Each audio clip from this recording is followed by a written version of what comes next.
BJP প্রার্থী বিনয় বিশ্বাস বিনয় বিশ্বাস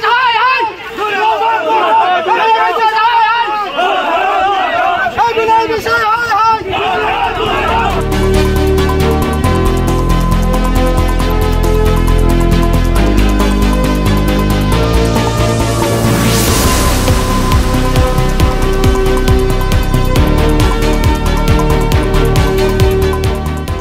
মানে দুইবার করে ভোট দিচ্ছে, এটা অভিযোগ।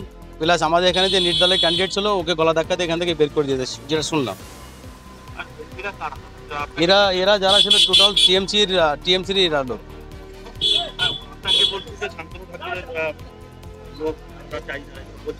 আমি তো শুনতেই পাইনি কি বলেছে, তবে আমি শান্তনু ঠাকুরের লোক নেই, আমি দলের লোক, আমি দলের সৈনিক। শান্তনু ঠাকুর আমাদের দলের এমপি।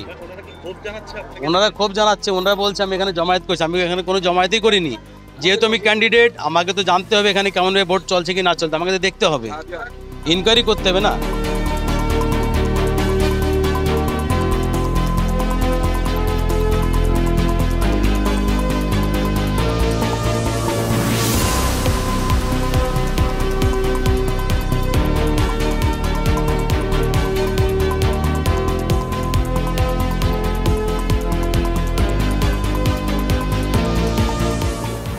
মানে ক্যান্ডিডেট যে রয়েছে, আমি ওর কাছে গিয়ে বলছি আমি এক একজনের দুটো তিনটে করে ভোট দিচ্ছে, তা তুমি কি লোক চেনো, সব করা পাবলিক কি চেনো আমার গ্রামের? সেগুলো ও বলছে যে হ্যাঁ চিনি। আমার চিনি, তাহলে এক একজনের দুটো তিনটে ভোট দিচ্ছে কী করে, এই ভোটগুলো হচ্ছে কী করে? তারপরে সেগুলো ও বলছে ঠিক আছে।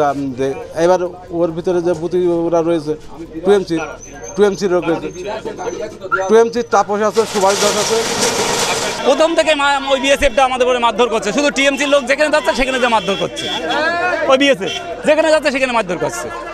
ও বিজেপির লোক আসছে, বিজেপির লোকের কিছু বলছে না, আমাদের তাড়িয়ে দিচ্ছে সে প্রথম থেকে। দেখুন, এটা মূলত অভিযোগটা করতেই পারে, কিন্তু আপনার সিসি ক্যামেরার ফুটেজ বলবে এরকম কোনো ঘটনা ঘটেনি। বরং নির্দলের যে এজেন্ট সেই এবং উত্তেজিত হয়ে সে সকালবেলায় না এসে এখন 10টার সময় এসে জবরদস্তি করছে, ফলে সে যে একটু বাধা দিতে চেয়েছিল, কিন্তু মারামারি গলা ধাক্কা এরকম কোনো ঘটনা ঘটেনি। আরেকটা অভিযোগ করছে যে দেয়ালদার শান্তিপূর্ণ বুথ, এখানে আরেকটা অভিযোগ করছে যে এখানে কোনো ব্যক্তি দুটো তিনটে করে ভোট দিয়ে অসম্ভব, কোনো মতেই সম্ভব না। কারণ সিসি ক্যামেরার ফুটেজ আপনারা দেখে নিন।